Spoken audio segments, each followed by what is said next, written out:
오늘 본문 말씀 중에서 17절로부터 21절까지 말씀은 지난 여러 주에 걸쳐서 함께 생각을 나눠본 말씀입니다.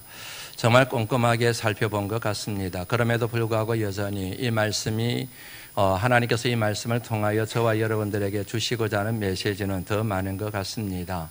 그런데 그 같은 메시지를 다 정리하고 넘어가려고 하면 이 말씀에 계속 머물러야 되기 때문에 넘어가려고 합니다. 먼저 한 두 가지 정도만 더 정리를 하고 넘어가는 게 좋겠다는 생각이 듭니다. 두 가지 질문을 던지면서 그 말씀, 그 뜻을 한번 생각해 보려고 합니다. 첫 번째는 왜 예수님께서는 12명의 제자들이 있는 자리에서 그 같은 말씀을 하셨을까 하는 질문입니다. 예수님께서 제자들과 지금 유월절 식사를 하고 계시지 않습니까? 그런데 주님께서 이렇게 말씀을 하셨습니다. 제자들에게 너희 중에 한 사람이 나를 팔 것이다. 가룟 유다를 염두에 두고 하신 말씀인 것 아시지요? 예수님께서는 이미 가룟 유다가 예수님을 은 30을 파고 넘겼다는 사실을 알고 계시지요. 만일 그렇다고 한다면 그러면 주님이 가룟 유다를 살짝 만나서 가룟 유다와 단둘이 만나서 야 가룟 유다야 너 나 팔았지 알고 있어. 왜 그랬니? 많이 힘들었나 보구나. 나는 어차피 죽을 몸이야. 다 이해를 해. 나한테 이 실족하면 안 되겠니? 그러면 용서받을 수 있을 텐데. 이렇게 단둘이 만나서 예수님이 가룟 유다에게 그렇게 말씀하셨더라면 어땠을까? 얼마나 좋았을까? 그러면 가룟 유다가 회개했을 가능성이 훨씬 더 높지 않을까? 그런 생각을 한번 해보았습니다. 여러분들 생각은 어떠신지요? 그런데 주님이 그러지를 않으셨어요. 이 중차대한 문제를, 이 심각한 문제를 나머지 11명의 제자들도 있는 자리에서 말씀을 하셨어요. 이 같은 말씀을 묵상하다 보니 주님이 이렇게 잔인하실 수가 있나? 그리고 이런 환경에서 누가 선뜻 내가 그랬습니다. 맞습니다. 주님, 가룟 유다인 제가 그랬습니다. 그렇게 대답할 사람이 누가 있겠어요? 그런데 주님은 그러지 않으셨거든요. 정말 잔인할 정도로 그 한 사람의 죄를 11명의 또 다른 제자들이 있는 자리에서 밝히고자 하셨거든요. 이유가 도대체 뭘까? 이 말씀을 계속해서 묵상해 보다가 그냥 제 마음속에 떠오른 가장 중요한 답, 여러 가지 이유가 있겠구나 하는 생각이 들었지만 제 하나님께서 주신 음성에 따른 제 개인적인 답은 그렇습니다. 그것은 뭐냐면 나머지 11명의 제자들에게 경고하시기 위해서 그렇다. 쉬운 예를 한번 들어볼까요? 자녀들이 여러 명이 있습니다. 그런데 그 자녀 중에 하나가 잘못을 했어요. 그 부모님이 그 자녀에 대하여 책망할 수 있는, 책벌을 할 수 있는 방법이 크게 두 가지이죠. 그 자녀만 따로 빼는 것입니다. 그 자녀만 따로 데리고 나가는 겁니다. 그 자녀 앞에서 그 자녀만 데리고 얘기를 합니다. 너 잘못해서 그러면 안 돼. 혼나야 되겠다. 혼 좀 나거라. 그렇게 말씀할 수 있는 경우가 하나 있지요. 또 다른 경우가 있지요. 다른 형제들이 있는 자리에서, 다른 자녀들이 있는 자리에서 잘못을 범한 그 자녀를 막 혼꾸녕을 내는 것이죠. 너 그러면 안 된다. 그러면 안 된다. 아니 이렇게 창피할 수가 있습니까? 예, 아무리 형제이지만 자신의 잘못이 형제들 앞에 다 이렇게 흔히 하는 말로 거친 표현이지 하지만 까발려지는 거 있지 않습니까? 그런데 그렇게 하는 목적이 있지요. 부모님이 이 하나가 잘못했지만 다른 형제들 앞에서 다른 자녀들이 있는 자리에서 죄를 덜쳐내는 이유가 있지 않습니까? 너희들도 그러지 마. 너희들도 그러면 혼난다. 이런 메시지를 다른 자녀들에게 경고하시기 위해서 그럴 수 있는 것 여러분들 아시죠? 그 같은 맥락을, 그 같은 뜻을 생각하면서 본문의 말씀, 질문 우리가 던졌던 왜 예수님께서 가룟 유다를 따로 불러서 말씀하지 않고 다른 제자들이 있는 자리에서 그 같은 말씀을 하셨을까에 대한 통찰을 우리가 얻을 수 있으리라 그렇게 여겨집니다. 전에도 말씀드린 것처럼 다른 11명의 제자들도 잠재적 가룟 유다라고 얘기를 할 수가 있습니다. 그들도 여차하면 예수님을 팔아 넘길 수 있는 사람들이었다는 얘기입니다. 차이가 있습니다. 가룟 유다의 죄는 드러났을 뿐이고 아직까지 11명의 제자들은 드러나지 않았을 뿐이죠. 나중에 드러나지 않습니까? 다 부인하고 도망하고 그러지 않습니까? 가룟 유다는 생각하고 있는 것을 표현했을 뿐이고 실행에 옮겼을 뿐이고 나머지 11명의 제자들은 생각은 있었지만은 아직까지 실행에 옮기지 않았을 뿐이지 않겠습니까? 예수님께서 제자들에게 그렇게 말씀하신 적이 있습니다. 여자를 보고 음욕을 품는 자마다 이미 마음에 간음하였느니라. 마태복음 5장 28절 말씀에 나오는 내용이잖아요. 간음을 하지를 않았어요. 간음을 하지 않았는데 그런데 여자를 보고 음욕을 품었습니다. 이미 그 자체가 간음한 것이나 동일하다고 그렇게 주님이 말씀하셨죠. 이 같은 주님의 논리를 비추어 보면은 이미 그 같은 생각을 하고 있는 제자들이나 나머지 11명의 제자들이나 그 같은 죄를 범한 가룟 유다나 흔히 하는 말로 도찐개찐이라는 그런 얘기이지 않습니까? 다시 말씀드리면 11명의 제자들도 가룟 유다와 전혀 다르지 않는 죄인, 곧 죄의 속성을 가진 사람들이라는 그런 얘기입니다. 그것을 드러내는 증거들이 성경에 굉장히 많이 나옵니다. 그런데 오늘 본문 말씀에서 그 한 증거를 우리가 발견할 수가 있습니다. 19절 말씀 같이 한번 읽어보실까요? 19절 말씀 있습니다. 시작.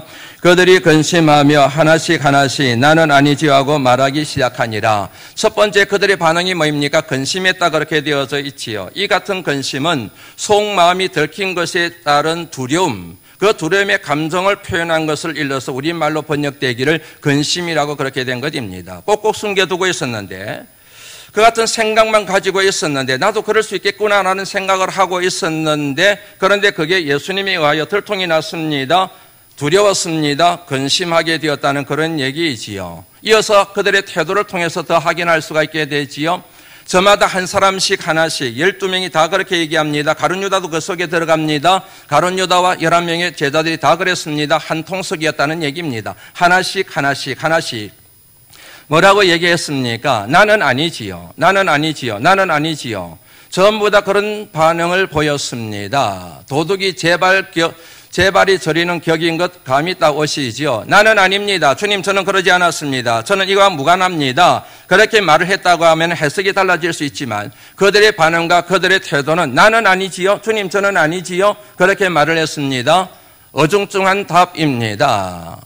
마음을 들킨 사람들에게 흔히 나타나는 그런 표현이요 반응이라는 사실을 조금만 생각해 보면 알 수가 있지 않습니까? 다시 말씀드리면 앞서 말씀드린 것처럼 가룟 유다만 죄를 범한 것이 아니라 그들도 드러나지 않을 뿐이지 결국에는 주님을 배반하고 도망갈 사람들이라는 사실을 주님이 염두에 두시고 동일하게 그들에게도 경고하시기 위하여 12명이 있는 자리에서 주님이 너희 중에 한 사람이 나를 팔리라 그리 말씀하셨다는 것입니다.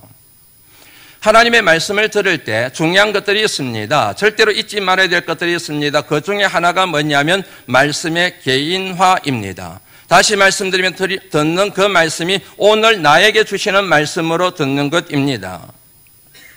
다시 한번 정리합니다. 중요하기 때문에 말씀의 개인화입니다. 말씀의 개인화는 지금 내가 읽는 말씀, 내가 듣는 말씀이 나에게 오늘 나에게 주시는 하나님의 음성이다. 이렇게 받아들이는 것, 이것을 자각하는 것을 일러서 말씀의 개인화라고 얘기를 합니다. 따라서 말씀을 들을 때는 언제나 내가 생각이 나야 됩니다. 내 행동이 생각이 나야 됩니다. 내 삶의 흔적이 생각이 나야 됩니다. 내 은행이 생각이 나야 됩니다. 내 죄가 그 말씀의 거울에 그대로 비춰줘야 된다는 얘기입니다. 말씀을 듣는데 자꾸만 다른 사람이 생각이 나요. 남편이 생각납니다. 아내가 생각이 납니다. 부모님이 생각이 납니다. 자식이 생각납니다. 시부모님이 생각하고 시어머니가 생각이 납니다. 교인들이 생각이 납니다. 말씀 듣다가 목사님 당신은 이런 생각이 듭니다. 이 말씀을 이 사람이 들어야 되는데 이 교인이 들어야 되는데 내 남편이 들어야 되는데 내 아내가 들어야 되는데 내 부모님이 좀 들어야 되는데 이 말씀, 이 좋은 말씀, 이 말씀을 내 자식들이 제발 들어야 되는데 어떤 집사님이 들어야 될 텐데 오늘 목사님은 그 집사님 들으라고 말씀하시는 것 같은데 한마디로 말씀드리면 백발백중 그거는 여러분 사탄의 속임수입니다. 사탄이 우리를 미혹하는 것입니다. 왜냐하면 하나님께서 우리에게 말씀을 주실 때 그 말씀은 나 들으라고 주신 말씀이기 때문입니다. 교회 안에서 일어나고 있는 가장 큰 죄악, 하나님이 기뻐하시지 않는 사탄의 전략에 넘어가서 범하는 죄악 중에 죄악이 뭔지 아십니까? 하나님이 주신 말씀을 가지고 하나님이 내게 주신 그 말씀을 가지고 다른 사람을 공격하는 무기로 사용한다고 하는 사실입니다. 하나님이 주신 말씀 때문에 가정 안에서 피비린내 나는 칼싸움이 나요. 하나님의 말씀 때문에 교회 안에서 피비린내 나는 전쟁이 일어나고 있습니다. 왜 그런지 아시죠? 하나님 말씀을 성령의 검에 비유하고 있지 않습니까? 그냥 검이 아니에요. 하나님의 말씀은 살았고 활력이 있어 좌우의 날선 어떤 검보다 예리하여 우리의 혼과 영과 및 관절과 골수를 찔러 쪼개기까지 하나니 그러지 않습니까? 그 말씀이 칼날이 예리하기 이를 데가 없습니다. 그런데 그 말씀을 가지고 다른 사람을 공격해요. 다른 사람을 비난해요. 그 말씀의 눈으로 다른 사람을 보기 시작합니다. 이 사람은 이 말씀을 가지고 저 사람을 공격해요. 저 사람은 그 말씀을 가지고 또 이 사람을 공격하기 시작합니다. 칼싸움이라고 얘기를 하는 이유가 바로 거기에 있는 것입니다. 피비린내가 나는 거예요. 하나님께서 우리에게 말씀을 주신 때는 그 말씀의 금을 가지고 자신의 환부를 도려내고 자신의 죄를 자백하고 영혼의 무릎을 꿇고 하나님 앞에 응엉응엉 기어가서 주님 저의 죄를 용서해 주십시오 그러라고 말씀을 주셨는데 맨날 남을 공격하고 아내를 공격하고 남편을 공격하고 자식을 공격하고 성도를 공격하고 목회자들 공격하는 데 사용하고 있으니 그게 사탄의 역사이지 어떻게 성령의 역사라고 말할 수가 있겠느냐 하는 그런 얘기입니다. 다시 한번 정리합니다. 사랑하는 성도 여러분, 제발 정신 차리시고 하나님 말씀 주어질 때마다 이 말씀은 나 들으라고 주신 말씀이구나 그리 믿으시기를 주 이름으로 축원합니다. 나 들으라고 준 거예요. 나 깨달으라고 준 거예요. 나보고 회개하라고 준 거예요. 그런데 그 말씀을 가지고 자꾸만 누구를 비판하고 비난하고 정죄하고 그거는 여러분 사탄의 역사예요. 사탄의 매있기 때문에 그런 일들이 나거든요. 그래서 하나님 말씀을 들을 때 이거는 누가 들어야 될 텐데 목사님이 오늘은 누구 들으라고 저런 설교하는구나 그런 생각이 딱 들면은 사탄아 물러가라 너는 나를 넘어지게 하는 자로다 그렇게 선언하셔야 말씀으로 인하여 여러분들 삶 가운데 새로운 생명의 역사가 일어나게 될 줄로 믿습니다. 이처럼 하나님의 말씀에 대한 개인화가 일어나게 되면은 나오는 고백이 있습니다. 저를 한번 따라서 해보시겠습니까? 제가 바로 죄인입니다. 제가 바로 죄인입니다는 고백이 저절로 나오게 돼 있어요. 그 말씀이 내 심령을 찌르기 때문에 골수를 찌르기 때문에 관절을 찔러 조르기 때문에 아파서 견딜 수가 없는 거예요. 하나님 제가 죄인입니다. 제가 죄인입니다 그러는 거예요. 제가 죄인입니다라는 표현을 여러분들에게 소개해드렸습니다.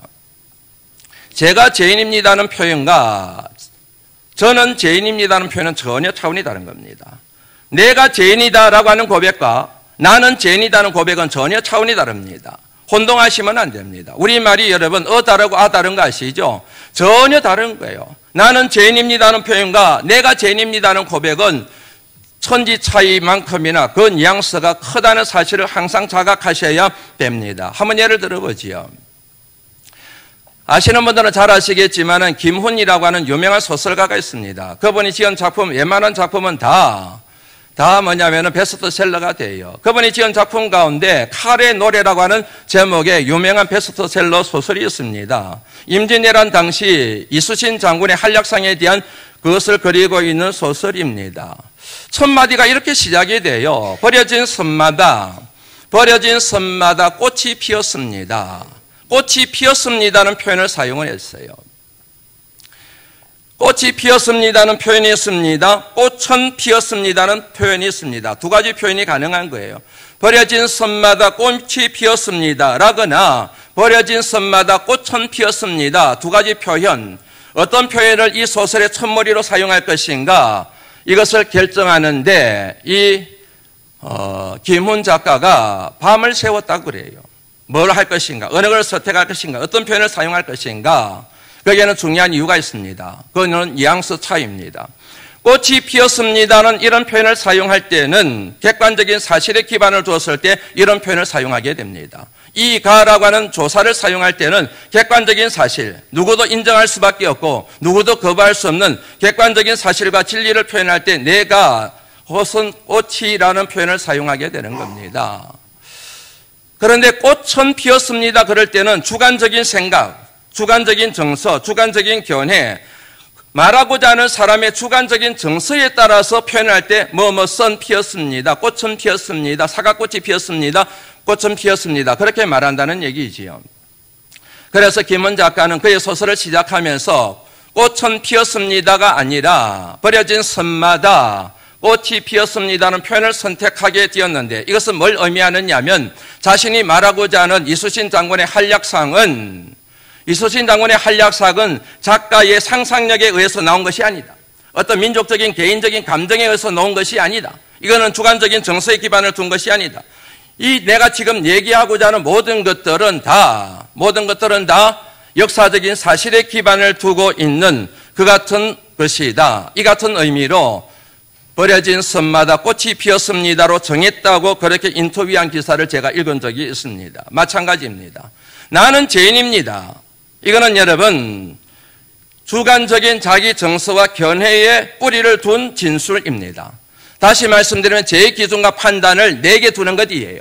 내가 죄라고 생각하기 때문에 나는 죄인이라 이런 고백이 나온다는 얘기입니다.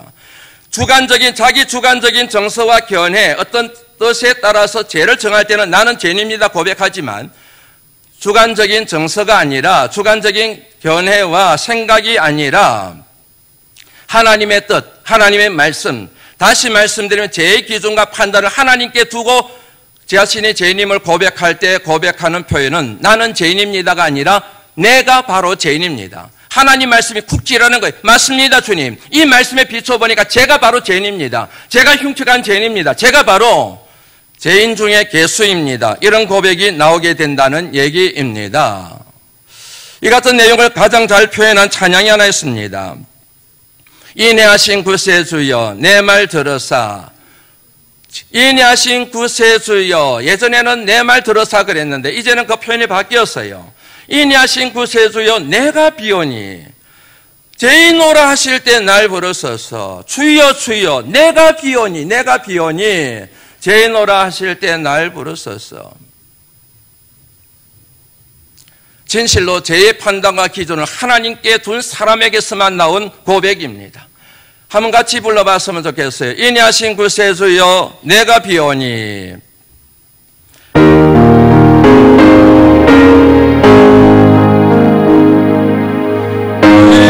인내하신 구세주여 내가 비오니 죄인오라 하실 때에 날 부르소서. 아멘.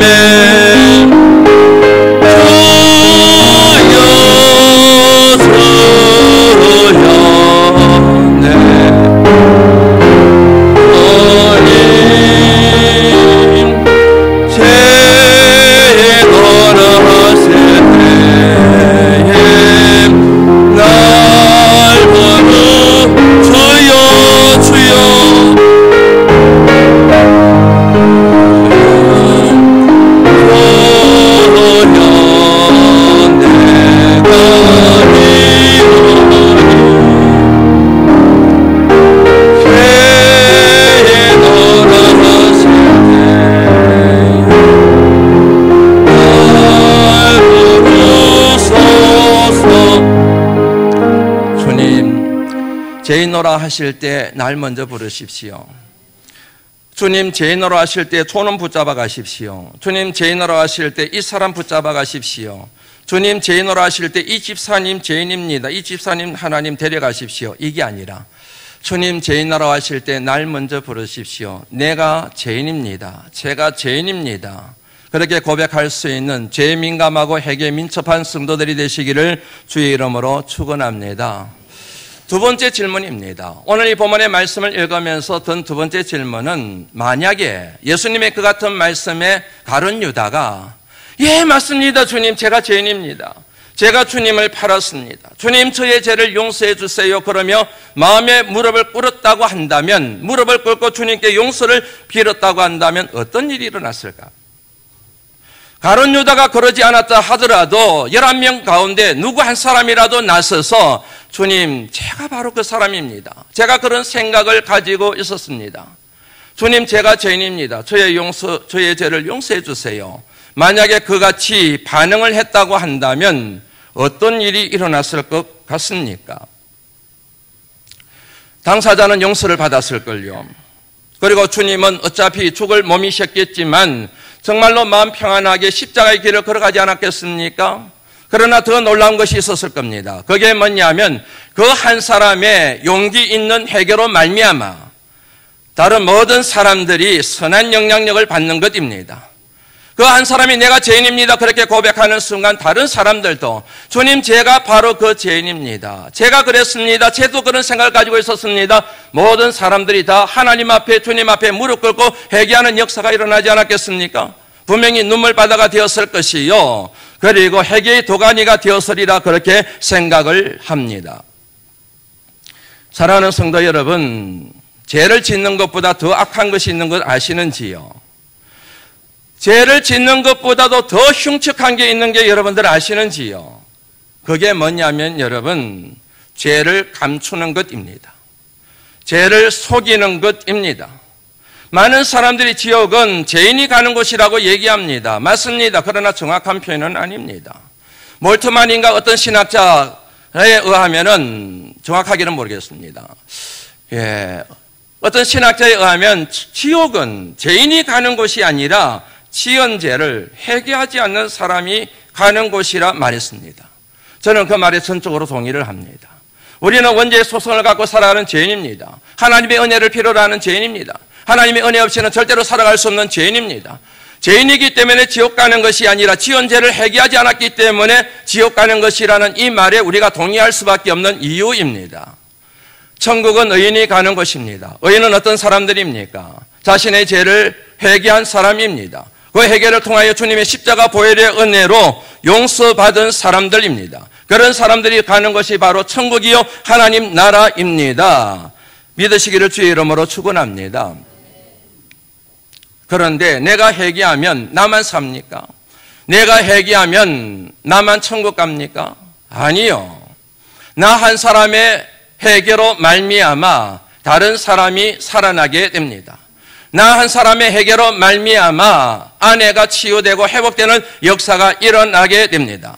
나 한 사람의 회개로 말미암아 남편이 주님 앞에 무릎을 꿇고 돌아오는 역사가 일어나게 됩니다. 나 한 사람의 회개로 말미암아 가정이 치유되고 회복되는 역사가 일어나게 됩니다. 나 한 사람의 회개로 말미암아 교회가 부흥되는 역사가 일어나게 되며, 나 한 사람으로 말미암아 나라가 변화되게 되며, 나 한 사람의 죄를 회개하는 것으로 말미암아 열방이 하나님 앞에 돌아오는 거룩한 역사가 일어나게 될 줄 믿으시기를 주의 이름으로 부탁을 드립니다. 나 한 사람이 회개하는 게 중요한 거예요.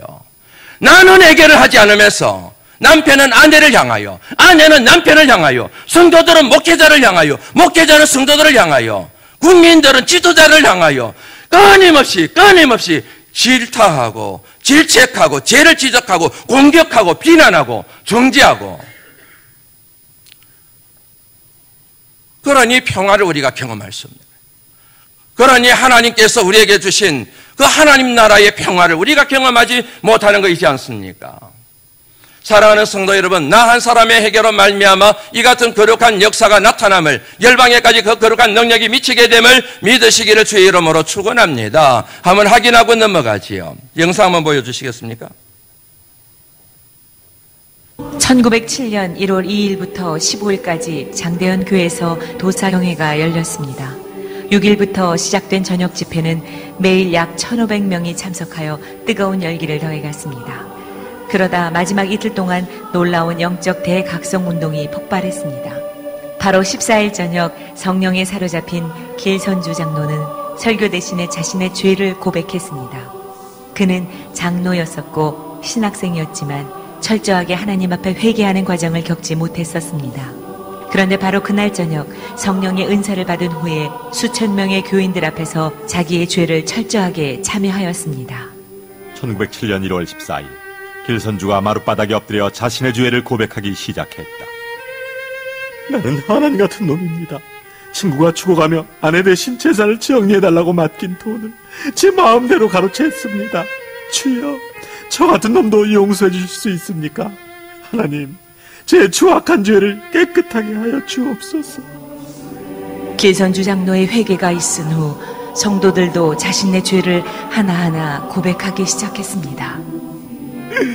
병들어 아파하는 마누라를 보면서 매일 술만 마시고 빨리 죽어버리라고 저주했습니다.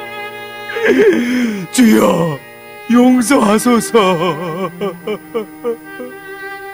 하나님, 저는 제 욕심 때문에 첩을 둘이나 두고 아이들과 마누라 생각은 전혀 하지도 않았습니다.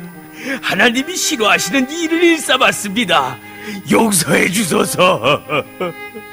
하나님, 선교사님의 돈을 14전이나 훔쳤습니다. 절 용서해 주세요. 예배당은 성령의 강력한 임재와 통회의 역사로 가득 찼습니다. 그중 600명의 사람들은 다음날 새벽 2, 3시까지 밤새도록 가슴을 치며 자기 죄를 회개하느라 아우성을 쳤습니다.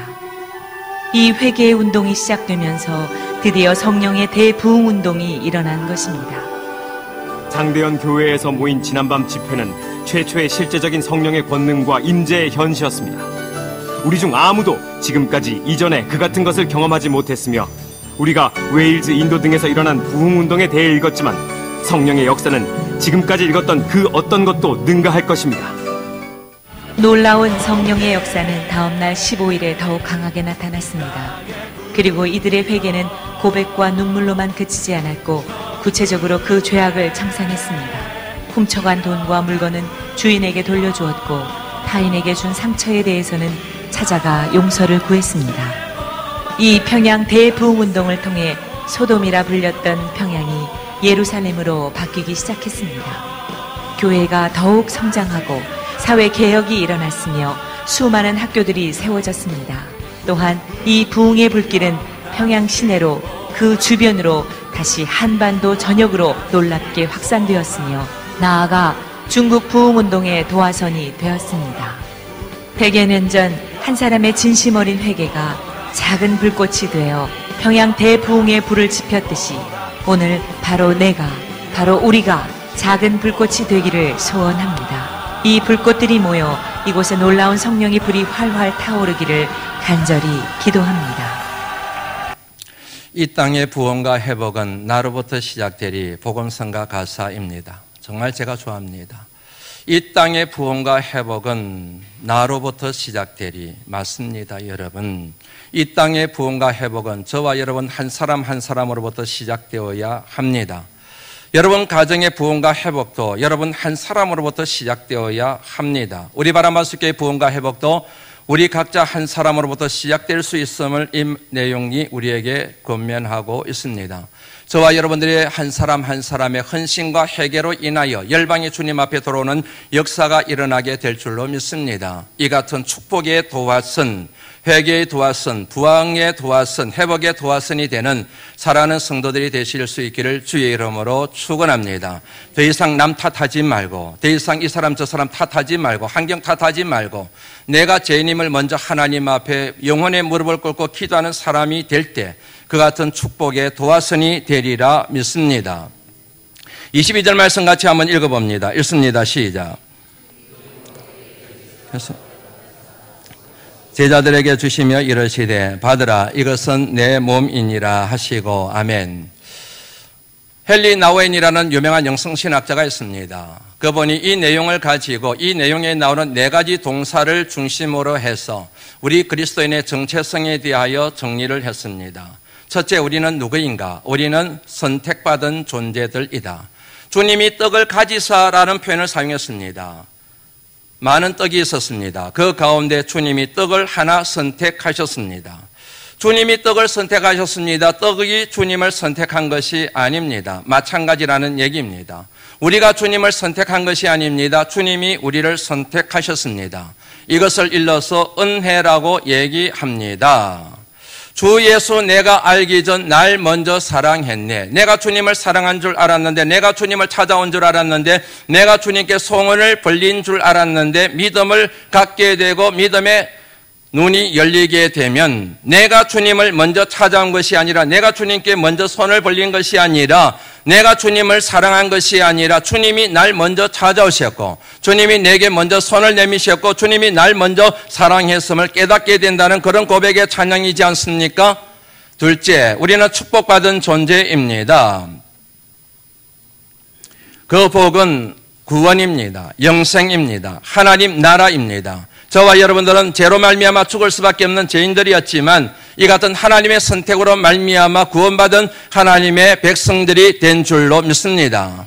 셋째, 우리는 깨뜨려져야 할 존재입니다. 떡을 가지사 축복하신 후 떼어 그랬습니다. 이 떼다라는 동사가 헬라어 원어의 뜻은 깨뜨리다는 뜻을 갖고 있습니다. 그래서 떼어라는 말보다는 깨뜨리다는 표현이 맞습니다. 깨뜨립니다. 왜 깨뜨립니까? 목적이 있습니다. 섬기기 위해서입니다. 나누기 위해서입니다.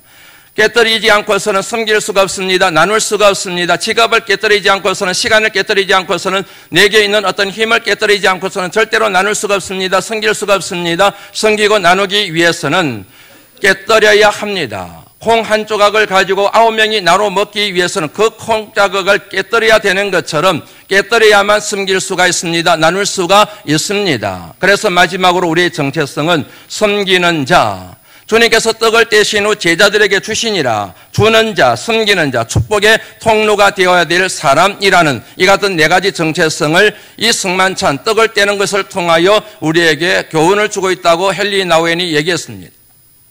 그리고 이어서 주님은 잔을 따르시고 제자들에게 주시며 이렇게 말씀하셨습니다. 이것은 많은 사람을 위하여 흘리는 나의 피, 곧 언약의 피니라. 이 같은 승만찬의 내용을 통해서 헨리 나우엔은 세 단계를 우리에게 가르치려고 예를 씁니다. 그 첫 번째가 붙들기입니다. 홀딩 더 컵입니다.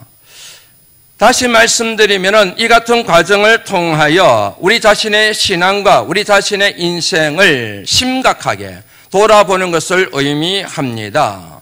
나는 과연 도대체 어떤 사람인가? 나는 지금까지 어떤 사람으로 살아왔는가? 내가 하나님을 믿는 사람이요, 내가 그리스도인이라고 말은 했지만 나는 과연 그 같은 삶을 살았는가? 나는 이 잔에 참여하면서 이 잔에 걸맞는 삶을 살아왔는가? 내가 이 잔을 받는다는 것은 무엇을 의미하는가? 나는 이 같은 잔을 받을 자격이 있는가? 수많은 질문을 통하여 자신의 삶을, 자신의 신앙을 심각하게 진지하게 성찰하고 점검하고 진단하는 그 같은 의미로 홀딩 더 컵이라는 표현을 얘기하고 있습니다. 그 다음에 두 번째 단계는 높이 드는 것입니다. 리프팅 더 컵이라고 얘기를 합니다. 이것은 이 잔이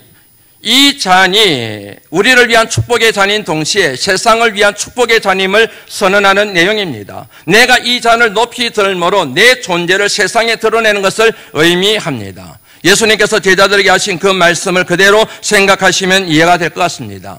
너희는 세상의 빛이니 산 위에 있는 동네가 숨기지 못할 것이요, 사람이 등불을 켜서 말 아래에 두지 아니하고 등경 위에 두나니 이러므로 모든 사람, 집안 모든 사람에게 빛이 느니라. 이같이 너희 빛이 사람 앞에 비치게 하여 그들로 너희 착한 행실을 보고 하늘에 계신 너희 아버지께 영광을 돌리게 하라. 그리고 마지막 세 번째 단계는 마시기입니다. 드링킹 더 컵입니다. 이 잔을 마실 때는 한 방울도 남기지 말고 끝까지 마셔야 됩니다.